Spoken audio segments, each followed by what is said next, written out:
Hello, and welcome back. My name is Charles. You're tuned into the Bringing It All Back Home podcast. Today is going to be a bit of a side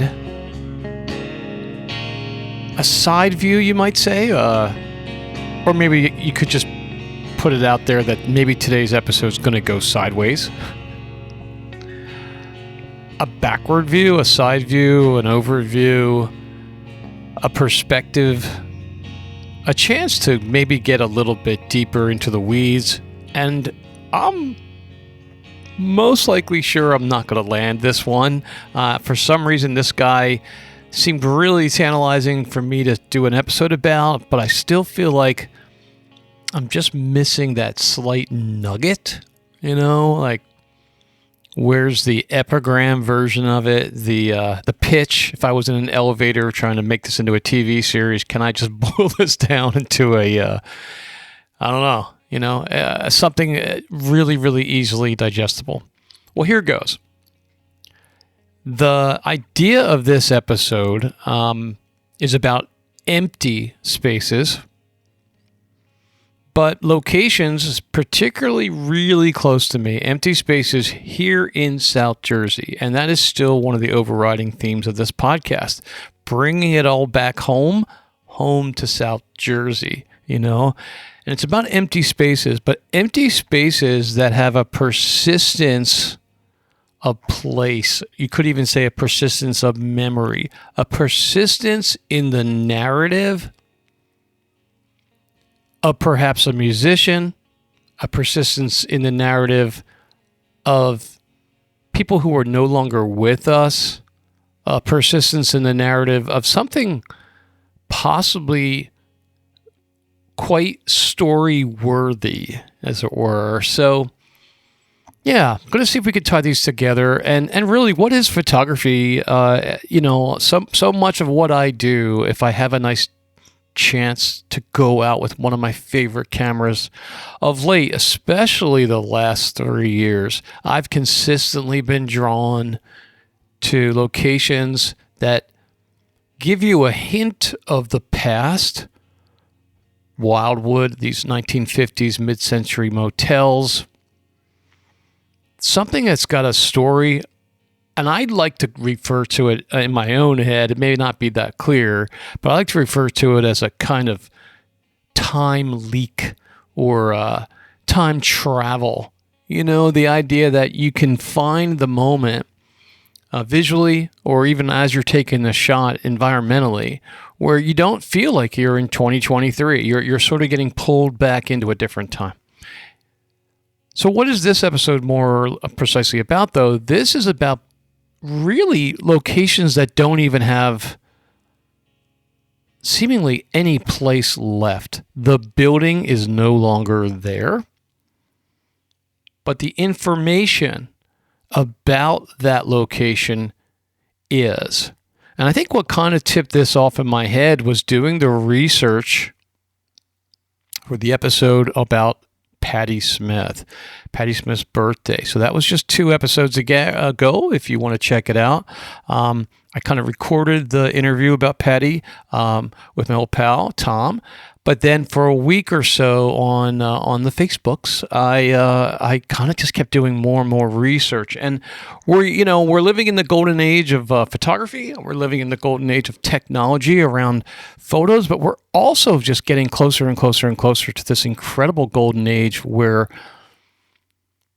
just when you thought you couldn't find more information about something from the past, it's all coming to the fore, as it were. So a simple Google search, an image search, a YouTube search, you could find so much stuff. So let me recap one more time because I feel like I'm already slipping into the, I haven't even really established what this episode is about, and I feel like I'm already slipping into some kind of tangent. This episode is going to just explore conceptually the idea of an empty space, the memory behind that empty space. Doesn't necessarily mean it's my memory, and really in this case, and ideally in 1 or 2 future episodes, it's not my memory. it's someone else's memory, maybe someone who's still alive. In this case today, it is about someone who is still with us. But in future episodes, I think it's going to be about, places that are empty and the people whose memories, consider this place so important, they're not even with us anymore. So it's really, it's this combination of like the research, that exciting moment, like, again, going back to the Patti Smith research stuff, I found on a real estate website, lots and lots of photos of this house in Mantua that had already been through, I think, at least 2 or 3 hands since Patty's parents passed away. And they were selling it. They had upgraded the house. Somebody had done a really big job of upgrading every part of the house, the outside, the inside. You could really see that they spent some money trying to upgrade this place. And I just took one of the pictures and put a little red arrow. I'm like, yeah, you can see this shot, those 3 windows on the back of the house, that was their laundry room, still is their laundry room. And that's where Patty spent the first 2 years of her career at Glassboro State College. That was where she pretty much crashed. It was a relatively, the house had 3 bedrooms, but she had lots of brothers and sisters. And essentially she was over 18 and she had gone away to school, and she was kind of living in the laundry room, or again, as her mom put it, she would just camp out sometimes on a beach chair in the living room. So anyway, I love this idea that the people who live there, the neighbors who walk by, they have no idea that little back of the house view that's showing these 2, I'd say 3, it's really 2 windows for the laundry room, has any meaning to anyone. In their eyes, this is a meaningless picture. Why would anyone care about these 2 windows peering into a laundry room? But they do tell a story. And really, I'm sure if you interviewed Patty, she would have a lot of stories about that room. So it was a really, really big part of one section of her growing up. So I love this. It's teasing my imagination in lots of ways, that every day we have these opportunities to walk by things that just seem so ordinary, let alone things that are just an empty space. That's just what this episode is going to be about. And think, never once think, is there a way to go through a kind of time travel journey if I just focus on the spot? Is there a way that this exact location is tapping into something quite incredible or quite interesting at least? So that's my preamble.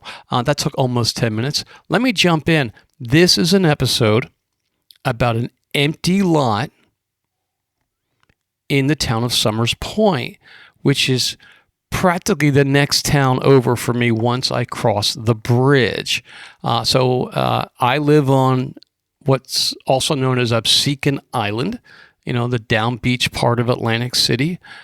Basically, it's a barrier island here in South Jersey. Been here for over 150 years, I guess, relatively speaking. It's been people have been doing stuff here for quite a long time. I'm a block away from Lucy the Elephant, which was built in 1881. Anyhow,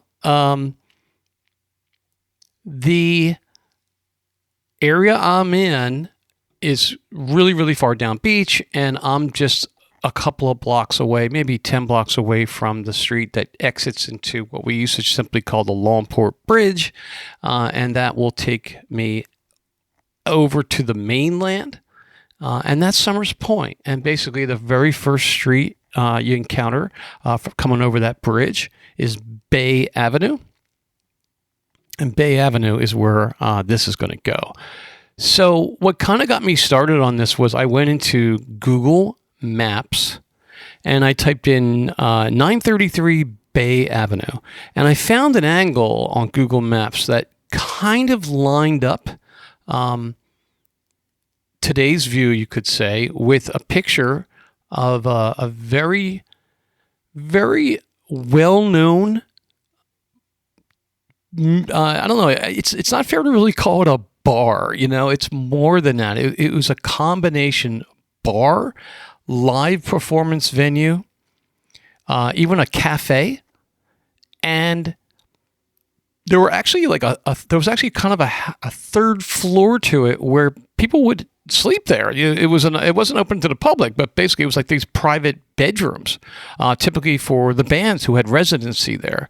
So it was an interesting little complex, but still very, very humble and very, very, very, very early 60s looking. And if you haven't guessed by now, the name of this place is called Tony Mart, or Tony Marts as it's usually referred to in plural. But the sign would just say Tony Mart with a big arrow. Here it is, right on the corner, just as you're entering Summers Point, say, or it's just as you're about to leave Summers Point and head over toward Ocean City. So I found a photo that lined these two shots up.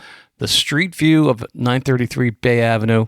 Essentially, it's a telephone pole on the corner, Bay Avenue. And an unusual shot of Tony Marts, because typically the shots of Tony Marts are straight on from Bay Avenue, or they're coming closer, looking at it from a much farther vantage. This is one of the only shots where I can go, okay, yeah, here it is. Interesting thing is, as I compare the two shots, some things are still exactly in the exact same place. Like even this telephone pole could theoretically be the same pole from this picture. And this picture, I'm guessing, is still the 60s. Okay, so why am I talking about a club that no longer exists? It's an empty lot. There's nothing there where this club was. Absolutely nothing. And I think one of the revelations to me was I always kind of got a little bit confused about Tony Mart and Tony Marts. I'm just going to use it plural, so I think that's typically the way people refer to it, Tony Marts. I always had assumed that it was a little bit further back on the lot, but no, the club was right up to the sidewalk at this intersection. So a little bit further, not exactly where the marina is, and you can tell by the picture. The picture will be the front of this podcast. I'll have this picture lined up. So 12 minutes in, I still haven't really gotten to it, but I apologize, guys. This one's, again, more of a conceptual idea for this podcast. Why am I talking about Tony Marts, a club that isn't there anymore? Mostly because, with research, this club, which I'm assuming opened in the late 50s or at the very earliest, early 60s. This club invited bands, several bands, like they could typically have 3 different stages. No exaggeration, 3 different stages. It was a big place. But the biggest stage was reserved for the headlining band, and beer was flowing. Think of this era kind of like the Animal House era, in American music, where, kids of all persuasions would still be rocking out to hit singles and a lot of R&B, and a band from Canada that had been touring quite a lot. That's literally all they lived on. They had yet to find a decent recording contract. Had finally been invited in April of 1965 to come down to the club and do a 2-week residency. So they came down there in April, and they loved it, and the owner liked them a lot, and decided to invite them back again in June. By the time June rolled around, they ended up doing what appears to be a almost uninterrupted summer residency, something they'd never done before. So essentially, in their entire career, they would never stay somewhere for 2, 3, 4 weeks, let alone a whole summer. So the band, which at that time was called Levon and The Hawks, lived in this club. Although from other articles, it appears that some of the band may have finally gotten a place to live in Ocean City for the summer. They worked real long hours. They did a set almost every single day. And I think on Saturdays they did 2 sets, like an afternoon set. And the club was open till at least 2 in the morning. So they went on and did their routine.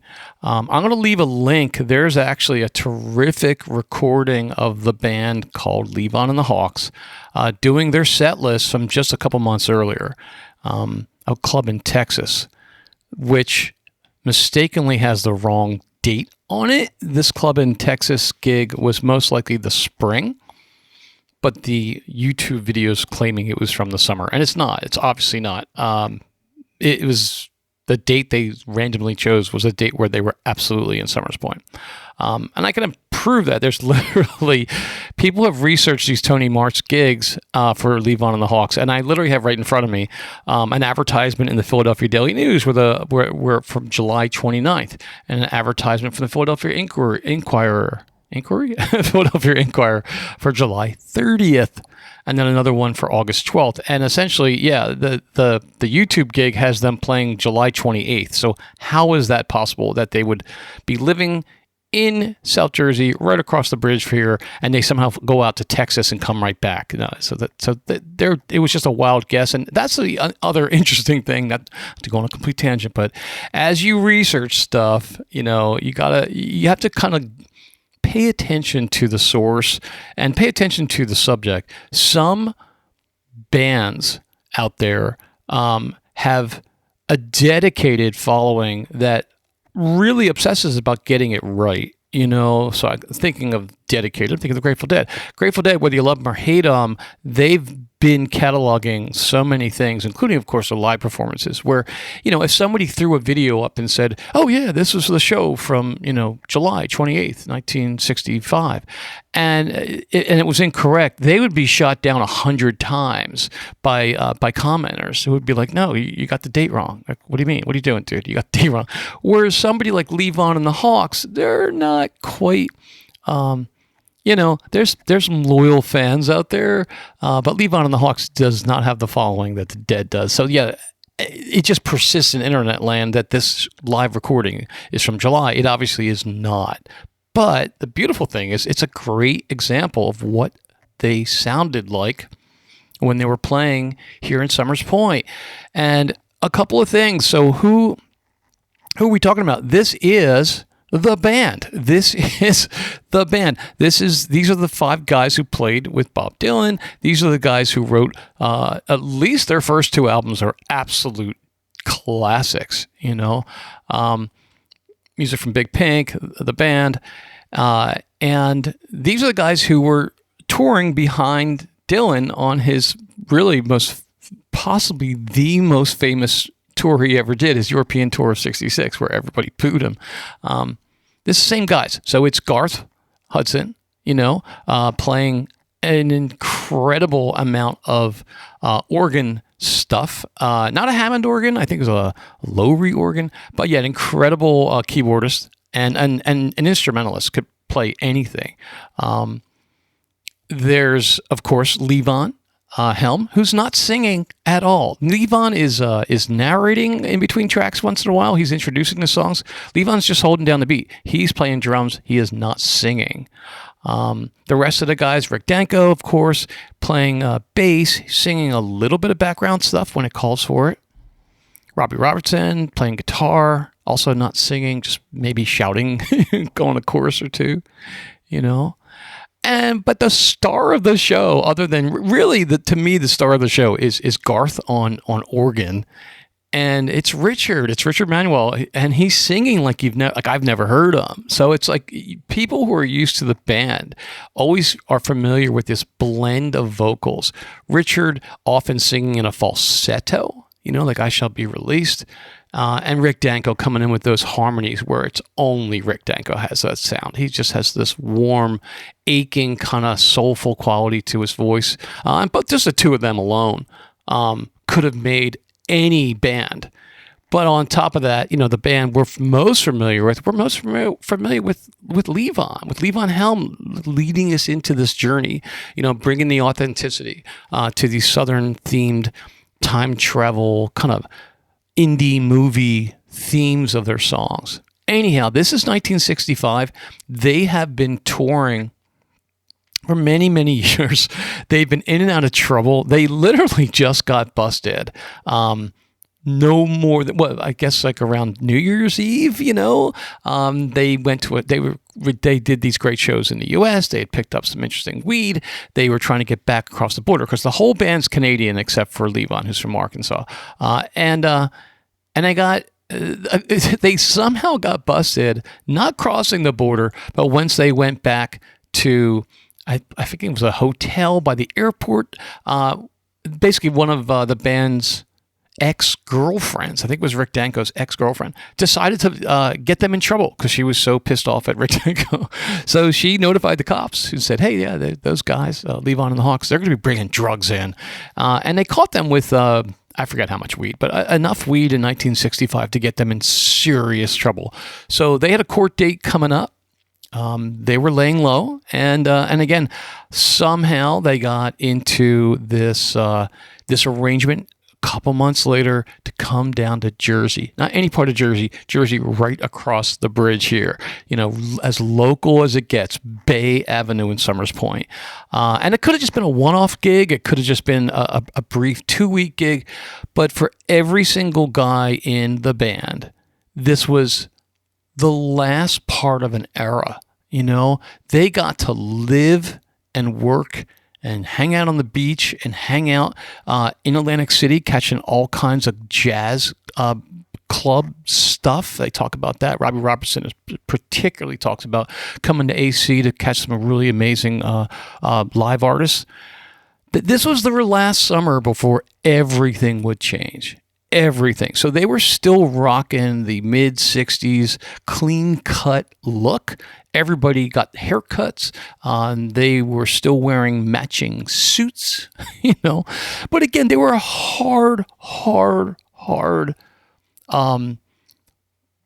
like performing band. They didn't do anything half-assed. They had a groove. They had a connection between each other, and they could tackle so many different styles of R&B at the time and blues with just effortless, excitement and power and swing and anything it called for. At one point in a documentary about them, they were essentially described as like the best white band out there, right? Who could still do R&B and blues. Powerful guys, not going anywhere though. Think about where their future is. They're in their early 20s. They've been touring as this unit, I believe, since 61. So it's 4 years in, nonstop touring. The best they could say is they're having this adventure. They're driving around in these cool cars. They're having, a lot of, brief encounters with the opposite sex, coming into town and leaving, with the next day or the next night, and essentially, it sounds so cliche, but really, women who may have been in a relationship were kind of checking them out for a one-night stand. All these cliches, that's what they were living. And their drug use was mostly amphetamines and marijuana. All of them seemed to really love marijuana, which again, this is mid-60s, so it still had a kind of, I'm sure, an allure that's completely gone now that it's decriminalized, let alone legalized. But back then, I'm sure as a musician, they couldn't wait to score some hashish or score some Acapulco gold. All these details are mentioned in Robbie Robertson's biography testimony, as well as his documentary. So where am I? It's 1965. They're entering into this groove as a house band. The owner, Tony Mart, is loving them because he's bringing the crowds in. Everything's going pretty well. They're obviously still have this court date hanging over their heads, but they have one or two ideas or tricks up their sleeve to try to get out of any sentencing. But that's still a huge unknown.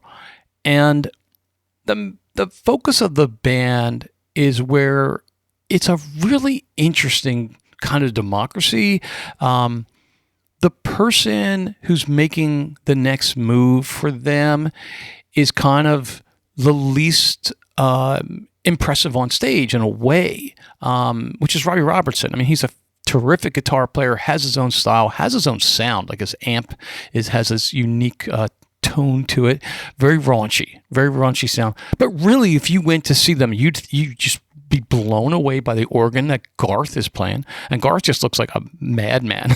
He looks like a cliche mid-60s, mad scientist on the organ, on the keyboards. But Richard's the star of the band. Richard is behind the piano, blasting it out in a baritone, in this gravelly baritone. I was so stunned when I found out it was him singing. Like the first time I listened to this live recording, which again I'll leave a link to, I'm like, who is this? Like, is this Robbie? Like, this can't be Richard Manuel. There's like any of that sweet lyrical, let alone falsetto side. You don't hear it at all. This is Richard just belting it out in a raunchy voice. Except for one song. There's one song on this performance where they, for at least the chorus, they sound a little bit like the band. Get back to that later. Anyhow, Robbie is the one who has these aspirations for songwriting. He had been starting to write songs when he was 16. He was known in the band as a sort of aspiring songwriter. He was also very, very social and very, very interested in kind of staying one step ahead for the group.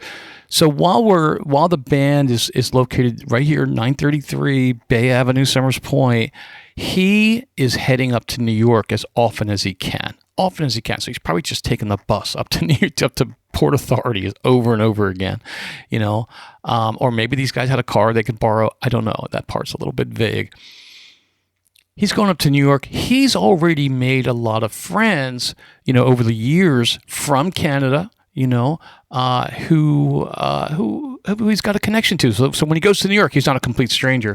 One of them is John Hammond Jr., so that's the first lynch or the first connection, first part in the cog there. And basically, cut to the chase, it's John Hammond Jr. who invites Robbie, as well as Levon, who had joined them on one of these New York trips, to start helping him capture a sound, a live, rock and roll kind of R&B sound on his solo album. So Hammond was familiar with how amazingly hot Levon and The Hawks sounded, and he wanted them on the album. So he did invite them up there for some gigs. Also, at the same time, the same spring and summer of '65, Robbie's testing out some publishing ideas, some musical contract ideas, which are sort of dangling in front of them. Basically, like any band who had been around for several years, the idea was, we already have our live chops down. This is how we're making our money. Could we possibly get a recording contract, maybe cover a song that will become a hit, and then become an even bigger band. And maybe as Robbie grows as a songwriter, maybe they could have their own hit as well. But mostly it was like, get a recording contract, cover somebody's tune that will help them get a foot in to becoming a proper band, not just a bar band, So John Hammond invites him to the gig. He loves the way they sound. They sound terrific. And on one of the trips there, and Robbie recounts this in both the movie and his book, he's like, oh, wait, you gotta join me on this. There's a pal of mine is recording right now. Takes him to Columbia Recording Studios, and guess who's recording? It's his pal, Bob Dylan. And guess what Bob Dylan's recording? He's recording Like a Rolling Stone. So Robbie just happens to walk in as they're playing back one of the Like a Rolling Stone takes. He, introduces him to Robbie. And that's pretty much it. Like, the story really shouldn't have gone any further there, connecting Levon and the Hawks with Bob Dylan. There's absolutely no reason why those, even though, so just like a lot of other people who knew somebody who got to visit Bob in the studio, there's literally no reason why Levon and the Hawks should have somehow found their way to Bob. But when Bob decided to start doing the more electric songs on his most recent album, Highway 61, right? Was it Highway 61? Or was it the other one? But yeah, so basically, Bob's out there, does a gig with, this is a really famous gig with the guys from the album. Al Cooper on keyboard and Mike Bloomfield on guitar. Gets booed, by all the folky purists. And but wants to now do a tour and figures, well, at some point he connects with the idea that maybe he could work with Robbie and Levon. So they go out to California and do a gig. So now suddenly, now technically, I believe at this time, the Levon and the Hawks are still finishing up their residency. They haven't, this is like a side gig, where Robbie and Levon managed to go out to this California thing. They fly him out there. And it turns out, Dylan loves the sound and screw the people who are booing him. And eventually asks if they'd like to continue with a real full-blown tour, including Texas. And that's where basically Robbie's like, no, the only way we can do this is the whole band has to be on board with this. I can't just leave Levon and the Hawks to do this. So they do an audition. Or rather, I think Bob comes out to see them, and they give up the rest of the residency. There's an article where Tony Mart, is literally quoted as saying, like, love those guys, but they kind of screwed me over for Labor Day weekend. They played the whole summer, but they had to leave before Labor Day weekend. Anyhow, so yeah, basically, this is the beginning of the legend. So now the whole Levon and the Hawks are basically Bob's backing band. They do all these gigs in the U.S. Actually, let me rephrase that. They do at least half a dozen gigs in the U.S., and then Levon quits. The book, Robbie's book, Testimony, actually gives a much fuller and more rounded reason why Levon quits, and it's actually pretty justified. I'm not going to go deeply into it here, but essentially, Levon wasn't really impressed with the way the band was gelling with Bob. And he wasn't really impressed with the people around Bob, which is really valid, really, really valid. So essentially, the people around Dylan had an attitude, to put it mildly.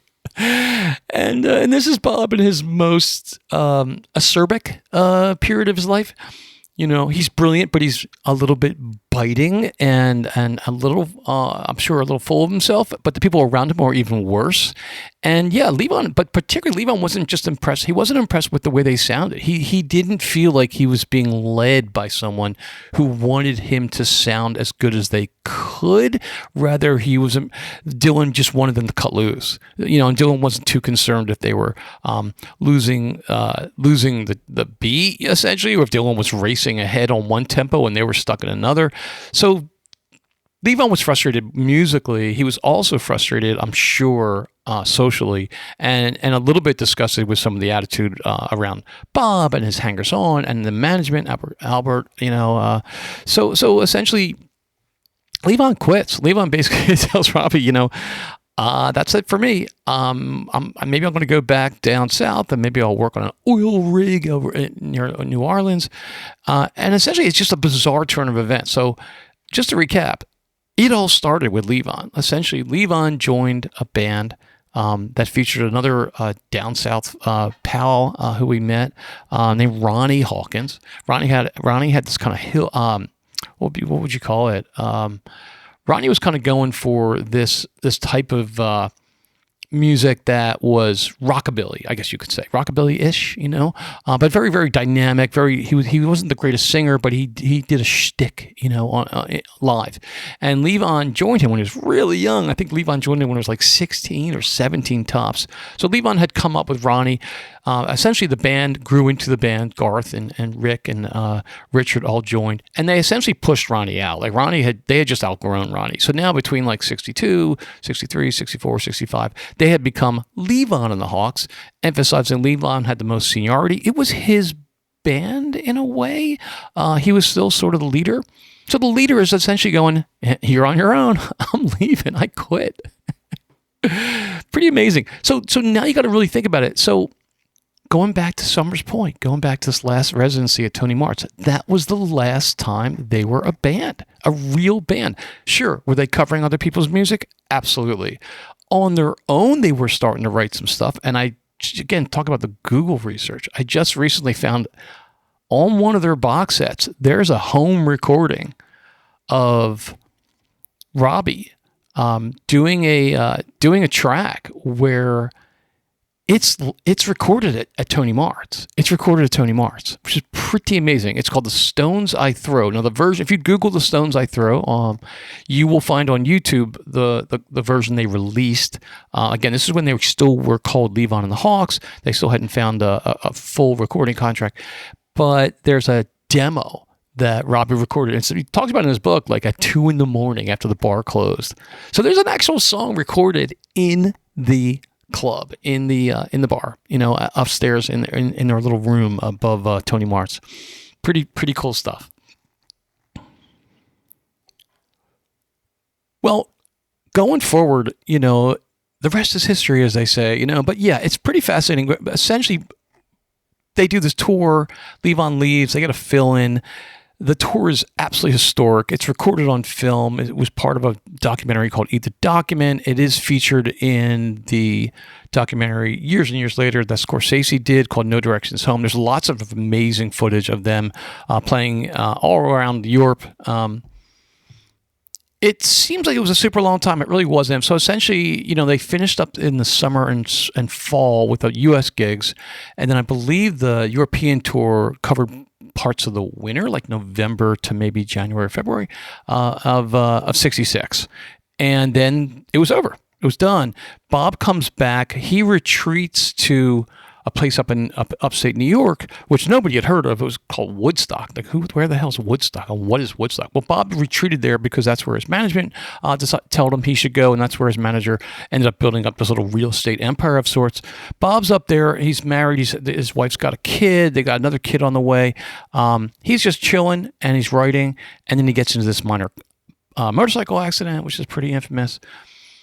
Meanwhile, what's known as Levon and the Hawks, they're just spinning their wheels. Like they're on a so-called retainer from Bob. So Bob's helping them, pay the rent. Giving them a certain amount of money each week. So essentially, they're still kind of Bob's band, but they're not performing and they're not recording. And Bob's essentially truly woodshedding. He's out in the woods. He's up in northern New York. He's writing songs. He's becoming a family man, and then he's recovering from this accident. Around this time, Robbie steps it up. So Robbie had been kind of getting all these influences. He was a huge movie buff. He was buying, his biggest thing was to go to like the Strand or these bookstores in New York and find screenplays. He was absorbing all kinds of different music. He was also living with Edie Sedgwick in the Chelsea Hotel. That detail blew me away. Again, going back to the Patti Smith episode, Edie Sedgwick, that's how I heard about Patti in a way. That's how I got turned on to Patti, was because she was listed in the Edie Sedgwick book. Well, now here's Edie living. Okay, but let me rephrase this. She wasn't living with Robbie. She was just sleeping with Robbie. And I mean that in the innocent way. She literally hated to sleep alone. So I think they were more friends than lovers. But he kind of hints they were lovers too. But yeah, Edie in her glory.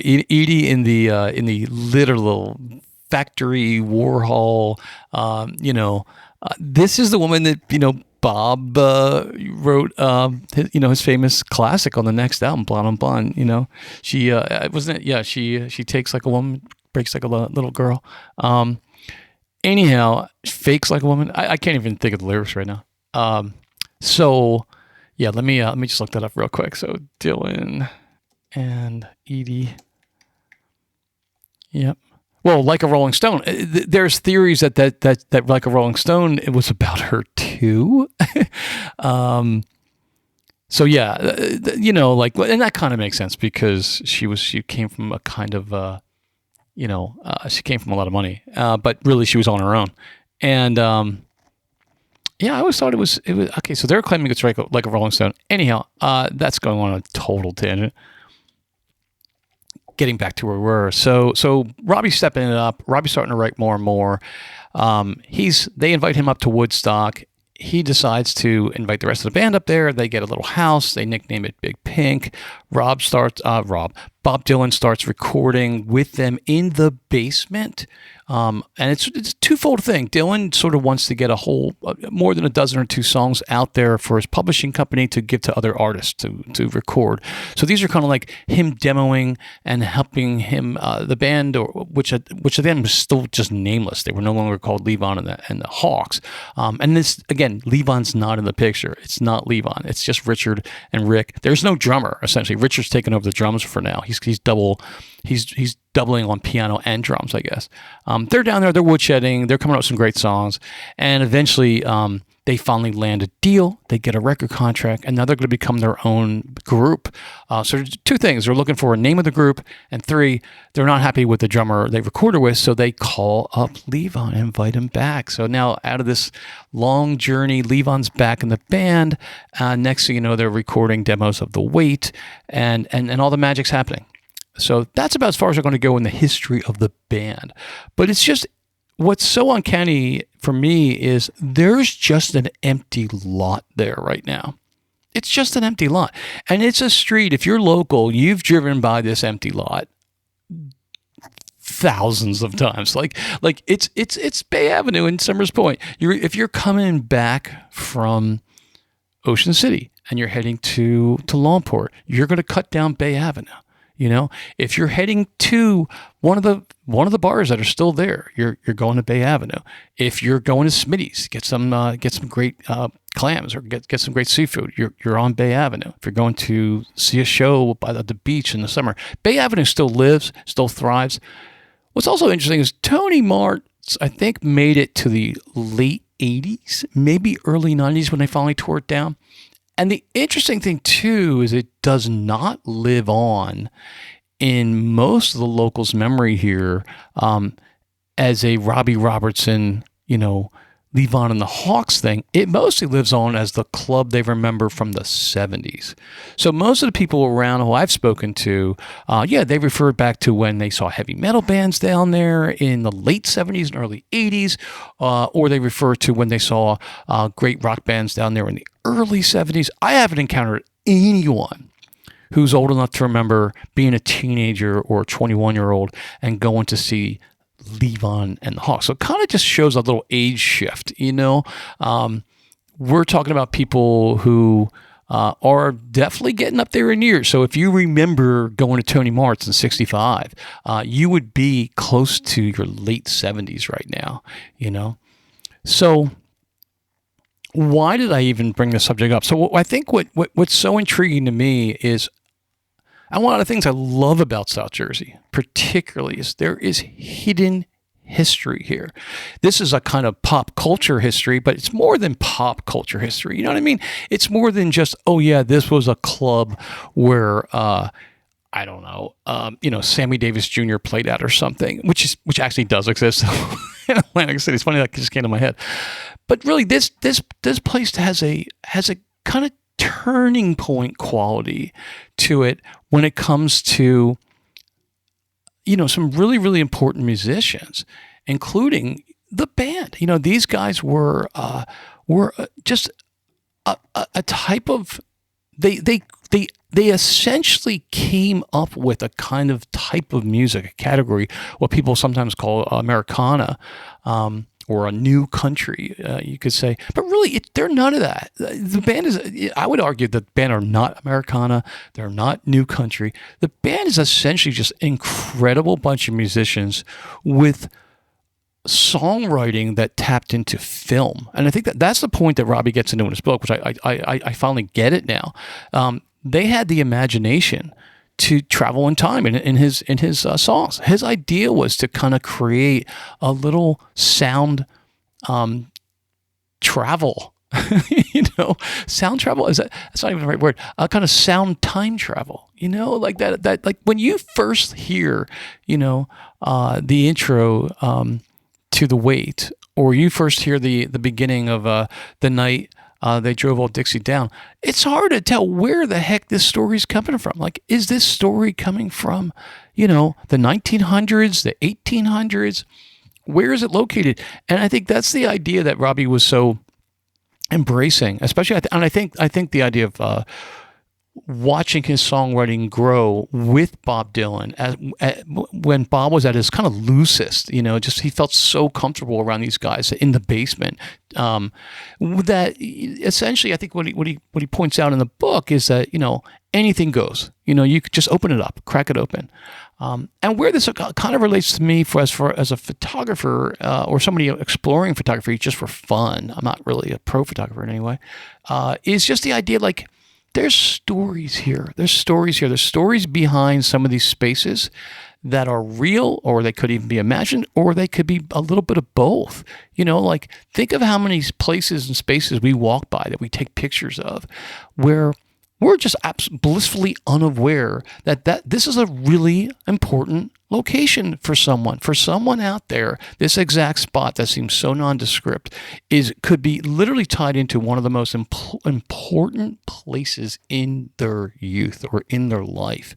So that's sort of the theme of this episode, is again this idea of the persistence of place, the mystery of an empty space, the idea with again, this is the good side of the technological wonderland we're living in. We're always harping on how horrible social media is and how horrible, we're all glued to our devices, and all of that's true. But at the same time, we're at a part now where the sharing of details is astonishing. So again, I came back to this area, for the first time in many, many years. I was not super aware of the connection between the band and Tony Marts. It was vague, if non-existent. Within a year of moving back here in 2008, I stumbled on there was literally a kind of like Tony Marts reunion article, and it mentioned the band. But it's only been in the last couple of years, especially when Robbie Robertson's book came out and the documentary in the band came out, that I decided to re-explore it. And it's just astonishing. Like there's so much detail. There's screen captures of their gigs, essentially. There's screen captures of them describing, in the Philadelphia Inquirer, like I said, describing what they're doing. And then there's just a narrative. The narrative of this was really the last place where the more innocent side of the band got a chance to just chill out and fulfill what they thought was the end of their dreams. Like to them, in some ways, this was the pinnacle. Like, hey, we're getting paid well. They're making all kinds of friends with at the time was the beautiful people, of South Jersey, the hot babes coming down to Summers Point, I guess, or Ocean City, and they had all the beer they wanted right in front of them, and they were killing it. They were just killing it musically. But had Robbie never gone to that gig with John Hammond Jr. in New York City, had Dylan never taken a chance with getting them on board for his tour, they may never have really, like that may have been it. Like they may have just sort of fizzled out because, the 65 was really a turning point. Like by the time we got to 66, let alone 68, kids didn't want to go to a club to dance to that kind of music anymore. It was all about, experimental stuff and the blues and Cream and harder stuff like Hendrix. Who knows where they may have ended up, but they did find their voice. And that's essentially, I think this is really, especially for Robbie Robertson and the band, this was like when one era ended and the door kicked open for another one, and they began to find their voice. And it all happened on a random street right facing the bay in Summers Point. And yeah, that's my first attempt at unscrambling these interesting ideas. And once again, this episode is all about, empty spaces, South Jersey, in this case, Levon and The Hawks, the band, and the persistence of place. So thanks for bearing with me, guys. I'll see you next time.